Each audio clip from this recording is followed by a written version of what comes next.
Alright, so this here is the cardiovascular system. We're looking at blood, arteries, and veins. We're going to start here at the heart and the pericardial region, cavity.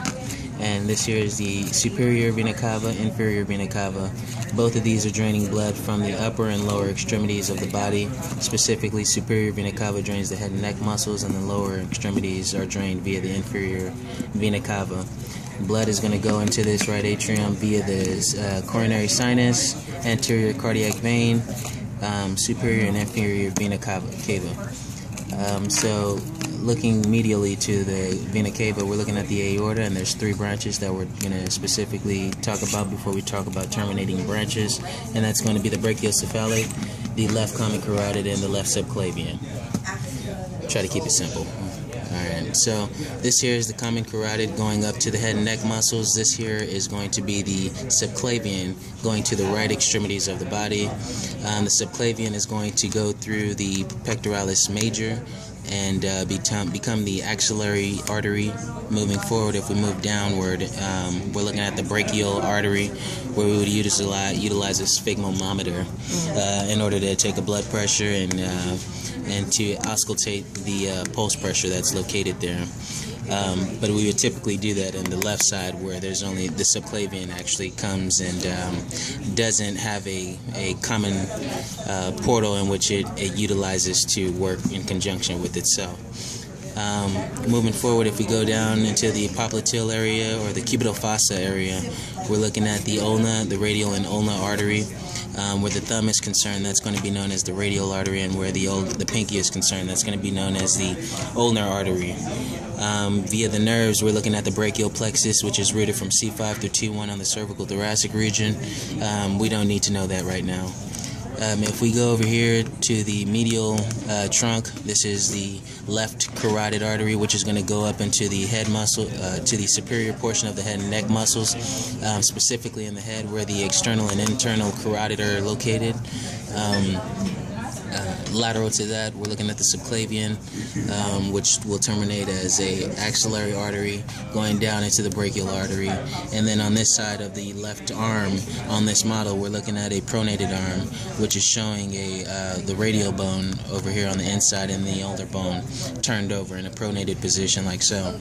And so we would see the radial artery kind of crisscross. So this is the radial artery here, and this side right here is the ulnar artery.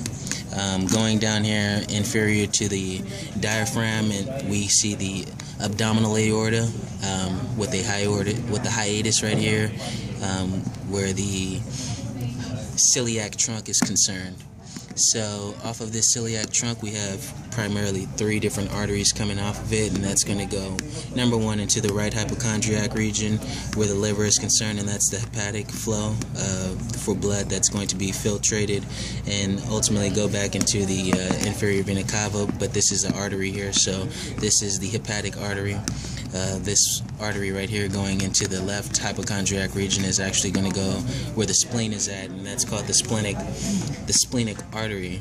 And sitting anterior to this whole entire vessel would be the stomach, and we would have the gastric artery that would innervate that. Moving forward, if we go inferior to this, we would have the superior mesic, the superior artery, mesentery artery, which would innervate the intestines of the body. And down here in the inferior portion, this little artery head that we see coming off right here is the lower inferior mesentery artery, which would innervate the sigmoid colon, and also be attached to the rectum, as well as the inferior portion of the descending colon as well. These two arteries that are going towards the kidneys are known as the renal arteries, and we would have a variety of different branches that would innervate and terminate into the adrenal glands, which would sit superior to the kidneys. Moving forward, if we move into an inferior position down here, we're looking at a terminating split between the leg arteries, which would be called the common iliac arteries. And right here in the pelvic region, we're looking at the medial sacral artery. If we go down and descend from the common iliac, this becomes the external iliacs. And if we pass the inguinal ligament that's concerned in the lower extremities, this now becomes the femoral artery, as well as with the femoral vein and a nerve. So we would have the femoral artery, nerve, and vein located in this area.